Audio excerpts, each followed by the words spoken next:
Welcome to BPSC maker. दोस्तों आज है 13 अगस्त 2021 और 13 अगस्त 2021 से बिहार करंट अफेयर्स और साथ ही राष्ट्रीय और अंतर्राष्ट्रीय घटनाओं सहित करंट अफेयर्स के जितने भी प्रश्न बनेंगे वो सभी मैं आपको इस वीडियो में बताऊंगा। लेकिन उससे पहले जो पिछले वीडियो मैंने आपसे प्रश्न पूछा था उसे यहाँ पर देख लेते हैं। तो पिछले वीडियो का हमारा प्रश्न है कि हाल ही में 9 अगस्त 2021 को बिहार पृथ्वी या फिर पर्यावरण दिवस मनाया गया। बताएं कि इसकी शुरुआत कब हुई थी। इस प्रश्न का राइट आंसर था हमारा ऑप्शन नंबर बी, यानी कि 9 अगस्त 2011 को बिहार पृथ्वी या फिर पर्यावरण दिवस की शुरुआत हुई थी। तो ऑप्शन नंबर बी यहाँ पर इस प्रश्न का सही उत्तर होगा। सभी लोगों ने इस प्रश्न का सही उत्तर किया और अधिकतर लोगों ने इसके बारे में डिटेल में लिखा है। तो जो भी प्रश्न आपसे पूछा जाता है आप लोग कमेंट बॉक्स में इसे डिटेल में जरूर लिखा कीजिए। चलिए अब यहाँ पर हम आगे चलते हैं। आज है 13 अगस्त 2021 और आज कौन सा दिवस मनाया जाता है वो यहाँ पर हम लोग देख लेते हैं। तो आज है 13 अगस्त 2021। तो 13 अगस्त को विश्व अंगदान दिवस प्रत्येक वर्ष मनाया जाता है, यानी कि वर्ल्ड ऑर्गन डोनेशन डे। और इससे पहले यानी कि कल 12 अगस्त था तो 12 अगस्त को अंतर्राष्ट्रीय युवा दिवस मनाया गया, यानी कि इंटरनेशनल यूथ डे। और इस वर्ष का इंटरनेशनल यूथ डे का थीम था 2021 का transforming food system youth innovation for human planetary health. ये 2021 का मतलब इसका थीम था। चलिए अब यहाँ पर हम चलते हैं सीधे पहले प्रश्न पे। एक एक करके मैं आपको सारे प्रश्न बताऊंगा और इनसे संबंधित जो भी एक्स्ट्रा फैक्ट्स होंगे वो भी आपके साथ डिस्कस करूंगा। तो यहाँ पर आपको इस पूरे वीडियो को ध्यानपूर्वक देखना और जो वीडियो के अंत में आपसे प्रश्न पूछा जाएगा उसका आंसर आपको कमेंट बॉक्स में कमेंट करके देना है। तो यहाँ पर आज का हमारा पहला प्रश्न है कि हाल ही में राजगीर के बाद बिहार का दूसरा रोपवे मंदार रोपवे बनकर तैयार हो गया है। इसका उद्घाटन निम्नलिखित में से किसके द्वारा किया जाएगा। अब यहाँ पर एक चीज आप ध्यान रखिएगा, बिहार का जो पहला रोपवे है इसका निर्माण राजगीर में किया गया। ये बात मैंने आपको वीडियो में ही बताया था। अब यहाँ पे आपसे प्रश्न पूछा जा रहा है कि राजगीर के बाद बिहार का दूसरा रोपवे जिसका नाम है मंदार रोपवे ये बनकर तैयार हो गया। इसका उद्घाटन निम्नलिखित में से किसके द्वारा किया जाएगा। तो यहाँ पर इस प्रश्न का हमारा राइट आंसर होगा ऑप्शन नंबर ए, यानी कि नीतीश कुमार के द्वारा इसका उद्घाटन किया जाएगा। अब यहाँ पर हम जानते हैं इस बारे में कि यह रोपवे किस जिले में है। तो तमाम इन्फॉर्मेशन यहाँ पे मैंने लिखा है। तो हाल ही में राजगीर के बाद बिहार के बांका जिले में दूसरा रोपवे मंदार रोपवे बनकर तैयार हो गया और इसका उद्घाटन बिहार के मुख्यमंत्री नीतीश कुमार द्वारा किया जाएगा। 8 करोड़ की लागत से बने यह रोपवे बिहार के पर्यटन को बढ़ावा देने के लिए काफी कारगर सिद्ध होगा।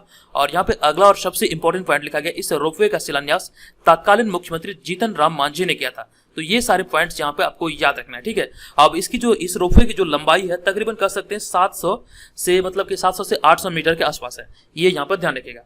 तो अभी हाल ही में इसका उद्घाटन किया जाना है नीतीश कुमार के द्वारा। तो यहाँ पर आपको ये ध्यान रखना है कि मंदार रोपवे जो है ये बिहार के बांका जिले में। अब यहाँ पे चर्चा हो रही है बांका जिले की, तो मैप पर हम लोग देखेंगे बांका जिला कहाँ पर है। आप यहाँ पर देख सकते हैं बिहार के मैप में इस बांका जिला की स्थिति है और बांका जिला जो पड़ता है ये भागलपुर प्रमंडल के अंतर्गत आता है। मैंने आपको बताया कि बिहार में 9 प्रमंडल है और इनमें से भागलपुर भी एक प्रमंडल है, तो इसी के अंतर्गत बांका जिला पड़ता है। और मैंने आपको ये भी बात बताया पहले भी कि बिहार का सबसे छोटा प्रमंडल है भागलपुर प्रमंडल और भागलपुर प्रमंडल के अंतर्गत 2 जिले आते हैं, एक तो भागलपुर हो गया और दूसरा हमारा हो गया बांका। तो ये 2 जिले भागलपुर प्रमंडल के अंतर्गत आते हैं। तो दोनों जिलों को यहाँ से आपको याद रखना है। चलिए अब यहाँ पर हम चलते हैं दूसरे प्रश्न पे। हमारा दूसरा प्रश्न है कि हाल ही में बिहार सरकार ने बिहार में हर खेत को पानी पहुंचाने के लिए कितने नलकूप लगाने की घोषणा की है। तो इस प्रश्न का हमारा राइट आंसर होगा ऑप्शन नंबर बी, यानी कि 21,000 नलकूप लगाने की घोषणा भी हाल ही में बिहार सरकार के द्वारा किया गया है। अब यहाँ पर मैं आपको बता दूं कि हाल ही में बिहार सरकार ने बिहार में हर खेत को पानी पहुंचाने के लिए राज्य में 21,000 नए नलकूप लगाने की घोषणा की है। और इसके साथ ही राज्य की छोटी नदियां और अन्य जल स्रोतों पर लगभग 800 चेक डैम भी बनाने की घोषणा की गई है। तो यहाँ पर ये जो आंकड़े वाले प्रश्न बनते हैं ये सारी चीजों को आपको याद रखना है। ये स्टेट पीसीएस एग्जाम के दृष्टिकोण से महत्वपूर्ण है, कभी भी आप इसे छोटा नहीं आंक सकते हैं। ये सारे आंकड़े जो आपको याद रखना है आप इसका नोट डाउन जरूर कीजिए कॉपी में। ये आपकी आगामी परीक्षा के दृष्टिकोण से बहुत ही ज्यादा महत्वपूर्ण है। ये सारे प्रश्न आपसे इंटरव्यू में भी पूछे जाते हैं, तो ये सारी चीजों का आप यहाँ से ध्यान रखिए। अब यहाँ पे हमारा तीसरा प्रश्न है कि बिहार का सबसे बड़ा इंडस्ट्रियल पार्क निम्नलिखित में से किस जिले में विकसित किया जा रहा है। इस प्रश्न का हमारा सही उत्तर होगा ऑप्शन नंबर बी, यानी कि बिहार के गया जिले में यह विकसित किया जा रहा है। अब यहाँ पर यह चीज ध्यान रखिएगा, ये बहुत ही ज्यादा इंपॉर्टेंट प्रश्न है। इस प्रश्न के बारे में जो आपसे एग्जाम में पूछे जा सकते हैं वो सारी चीजों को हम लोग यहाँ पे देख लेते हैं।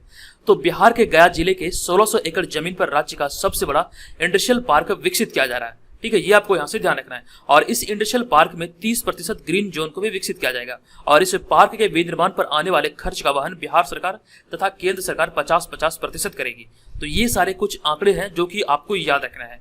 इस पर जो खर्च आएगा इसके विनिर्माण पर, इसमें 50% हिस्सेदारी केंद्र सरकार की होगी और वहीं पर राज्य सरकार की भी हिस्सेदारी 50% होगी। अब यहाँ पे हमारा अगला प्रश्न है, चौथा प्रश्न है, हाल ही में बिहार के मुख्यमंत्री नीतीश कुमार की अध्यक्षता में बिहार मंत्रिमंडल की बैठक हुई और इस बैठक में युवाओं की कोविड टीकाकरण के लिए कितने करोड़ रुपए जारी की गई।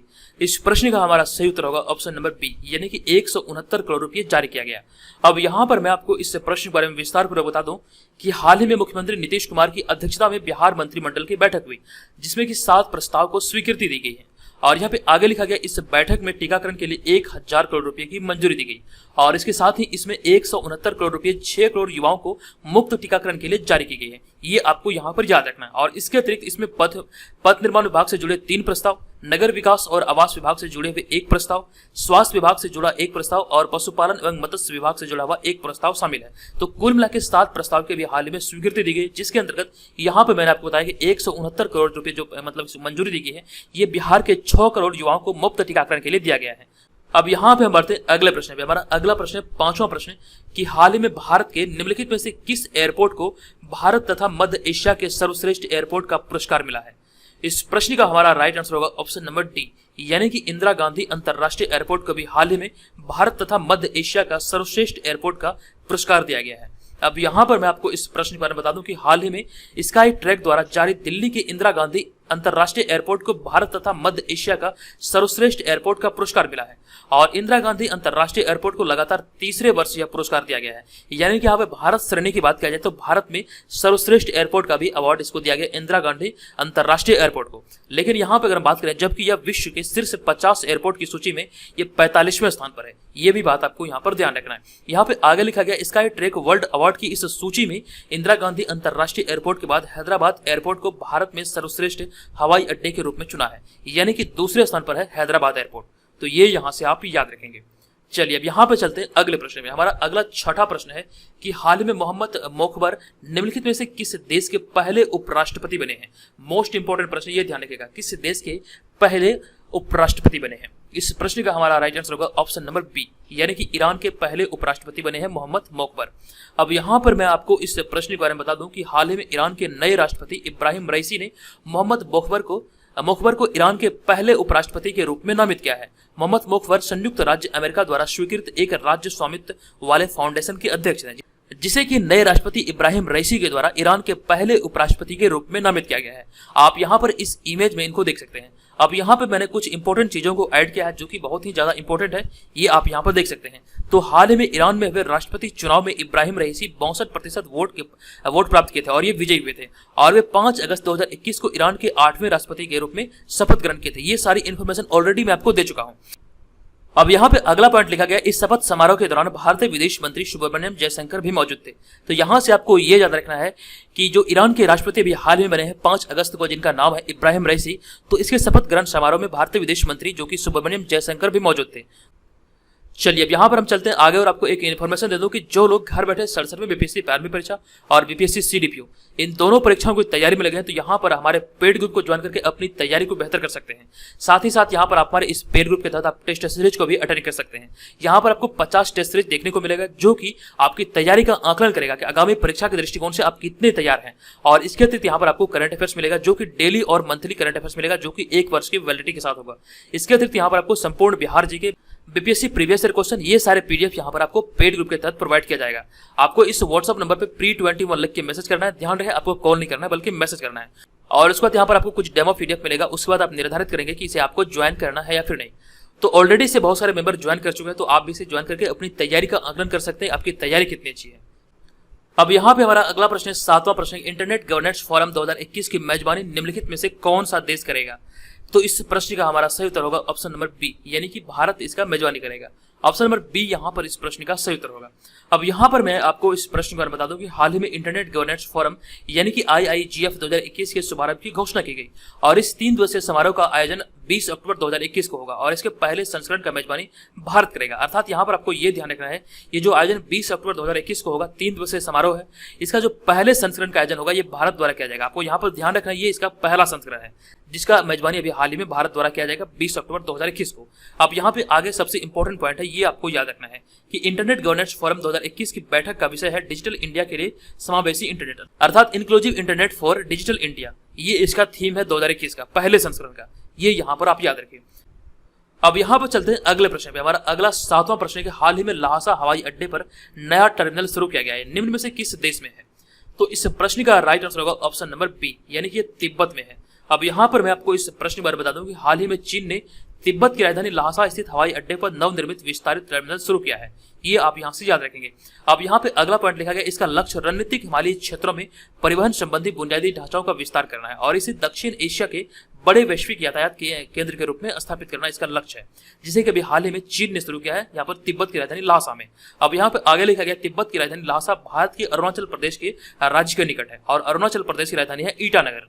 तो ये सारी इन्फॉर्मेशन आप यहाँ से आप याद रखेंगे। चलिए अब यहाँ पे बढ़ते अगले प्रश्न पे। हमारा अगला प्रश्न है, हाल ही में विश्व जैव ईंधन दिवस कब मनाया गया है? तो इस प्रश्न का सही उत्तर होगा हमारा ऑप्शन नंबर सी, यानी कि अभी हाल ही में 10 अगस्त को विश्व जैव ईंधन दिवस मनाया गया है। अब यहाँ पर जानते हैं इस प्रश्न के बारे में।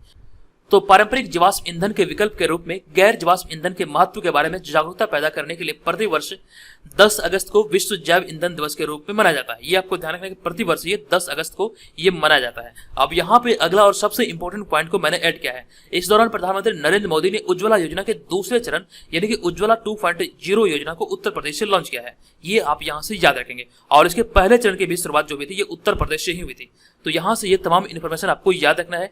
ये जो मतलब कि विश्व जैव ईंधन दिवस जो मनाया जाता है इसका उद्देश्य क्या है और ये कब मनाया जाता है, ये तमाम इन्फॉर्मेशन यहाँ से आपको याद रखना है।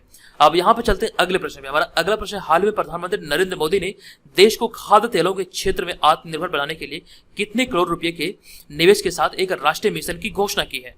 यहाँ पर इस प्रश्न का जो हमारा राइट आंसर होगा ये होगा ऑप्शन नंबर ए, यानी 11,000 करोड़ इस प्रश्न का राइट आंसर होगा। अब यहाँ पर इस प्रश्न के बारे में जानते हैं कि हाल ही में प्रधानमंत्री नरेंद्र मोदी ने देश को खाद्य तेलों के क्षेत्र में आत्मनिर्भर बनाने के लिए 11,000 करोड़ रुपए के निवेश के साथ एक राष्ट्रीय मिशन की घोषणा की है। तो यहाँ पर ये आंकड़े याद रखिए, 11,000 करोड़ इस प्रश्न का राइट आंसर होगा। अब यहाँ पे आगे लिखा गया, इस मिशन के तहत किसानों को पाम ऑयल और अन्य तिलहन की खेती को बढ़ावा देने के लिए गुणवत्ता वाले बीज से लेकर के प्रौद्योगिकी तक सभी सुविधाएं उपलब्ध की जाएगी। यानी कि सरकार इस विषय पे बहुत ही ज्यादा गंभीर है। जिस प्रकार से कच्चे तेलों की दामों में वृद्धि हुई है, इसे देखते हुए सरकार किसानों को बढ़ावा देने के लिए अभी हाल ही में इसके उपज में बढ़ावा देने के लिए अभी हाल ही में ये घोषणा किया और इसके तहत 11,000 करोड़ रुपए के मतलब कि एक मिशन की घोषणा की है। ये आप यहाँ से याद रखेंगे। और यहाँ पे अगला पॉइंट लिखा गया, वर्तमान में कुल खाद्य तेल की आयात में पाम ऑयल की हिस्सेदारी 55% से अधिक है। ठीक है, तो यहाँ पर ये बढ़ावा दे रहा है ताकि भारत में भी इस प्रकार की उपज हो सके। अब यहाँ पे बढ़ते हैं अगले प्रश्न पे। हमारा 11वां प्रश्न है कि निम्नलिखित में से किस राज्य सरकार ने हाल ही में स्वतंत्रता सेनानियों के डिजिटल मोनोग्राफ का अनावरण किया है? तो अनावरण अभी हाल ही में राजस्थान सरकार के द्वारा किया गया है, यानी कि ऑप्शन नंबर बी यहाँ पर इस प्रश्न का सही उत्तर होगा। अब यहाँ पर मैं आपको बता दूं कि हाल ही में राजस्थान के मुख्यमंत्री अशोक गहलोत ने स्वतंत्रता सेनानियों के डिजिटल मोनोग्राफ का अनावरण किया है। तो ये अभी हाल ही में राजस्थान के मुख्यमंत्री अशोक गहलोत के द्वारा किया गया है। अब यहाँ पे आगे लिखा गया, तथा अगस्त क्रांति दिवस के अवसर पर एक ई लाइब्रेरी वेब एप्लीकेशन भी लॉन्च किया गया। अब यहाँ पे अगला पॉइंट लिखा गया, मुख्यमंत्री अशोक गहलोत द्वारा अनावरण किया गया यह मोनोग्राफ राजस्थान हिंदी ग्रंथ अकादमी द्वारा तैयार किया गया था और इसे मोबाइल फोन पर भी डाउनलोड किया जा सकता है। तो यहाँ पर आप ये याद रखेंगे कि यह मोनोग्राफ राजस्थान हिंदी ग्रंथ अकादमी के द्वारा तैयार किया गया था।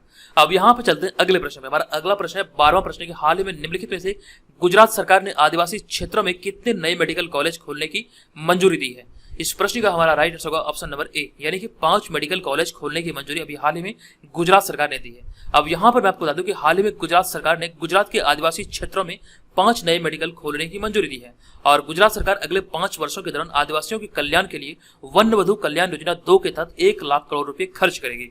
ये इसमें प्रावधान किया गया है। तो यहाँ पर ये सारी इन्फॉर्मेशन को आपको याद रखना है। ये भी ध्यान रखना है कि वन वधु कल्याण योजना ये गुजरात सरकार से संबंधित है। अब यहाँ पे बढ़ते हैं आज के इस वीडियो के प्रश्न की ओर। आज के इस वीडियो का प्रश्न है कि हाल ही में टोक्यो ओलंपिक 2020 का समापन हुआ है और इसमें सर्वाधिक स्वर्ण पदक जीतने वाला देश निम्नलिखित में से कौन है? इसका आंसर क्या होगा कृपया आप कमेंट बॉक्स में बताइए।